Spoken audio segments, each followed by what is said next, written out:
आज कंधार येथे लोकार्पण सोहळा झाला. किती ठिकाणी उद्घाटन केलं?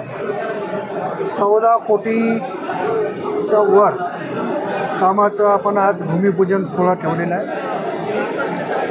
सकाळी गुरुवारी एकनाथ महाराज, गुरुगैबी नागेंद्र स्वामी महाराज आणि खासदार अजितजी गोपचेड यांच्या हस्ते शांतिदूत उद्यानामध्ये आपण 3 कोटी रुपयाच्या कामाचा शुभारंभ केला.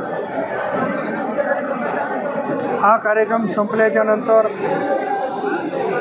5 कोटी रुपयाच्या रोडचा शुभारंभ आपण करतोय आणि एकत्रित कल्पना ही कामं सगळे सुरू करायची आहे. आज 14.25 कोटीच्या कामाचा शुभारंभ करताना मला जवळपास 3 कोटीच्या जवळपास कामाच्या ऑर्डर रात्री मिळाल्या. त्याच्यामध्ये महाराणा प्रताप चौक हा शहरात आल्याबरोबर आपला, जसं आपण म्हणतो की घराची कळा अंगण सांगते, त्या पद्धतीनं त्या महापुरुषाला अभिवादन करून प्रवेश होतो. तो चौक पण झाला पाहिजे म्हणून 65 कोटी रुपये केंद्र सरकारकडून मी त्याला मंजूर केले.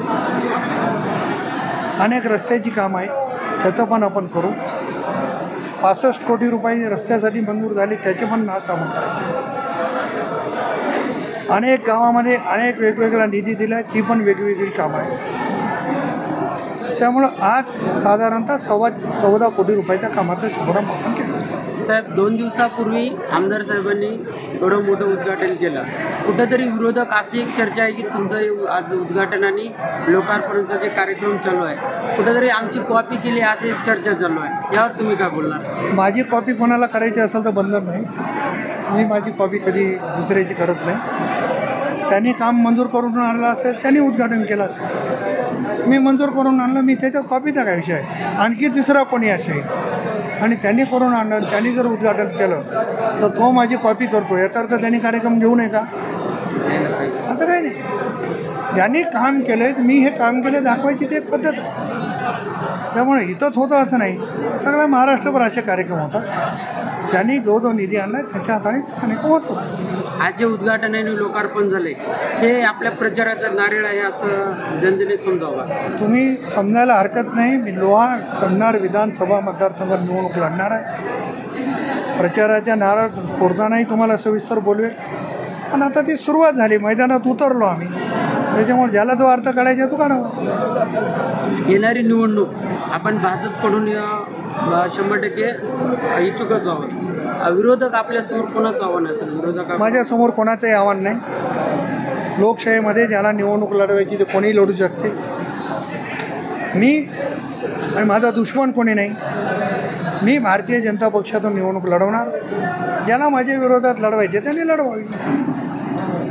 आणि विरोधक अशी बी चर्चा चालू होती की प्रतापराव पाटील चिखलीकर हे कंधार लोहा मतदारसंघात न निवडणूक लढवता नांदेड दक्षिणमधून निवडणूक लढवणार आहे, अशी पण चर्चा जोरदार चालू होती. मी लोकसभेचा सदस्य होतो, 2 निवडणुका लढवल्या, तिथे पण माझे संबंध आले.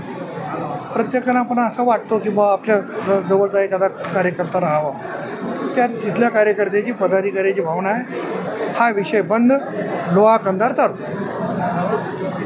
आता आपल्या स्वप्नातील प्लॉट्स घेणे झाले सोपे. रायकरमाळा धायरी येथे हिरा पार्क येथे 1, 2 आणि 3 गुंठ्यांचे बंगलो प्लॉट्स, सर्व सोयी सुविधायुक्त, रोख खरेदीवर आकर्षक सूट. अधिक माहितीसाठी संपर्क करा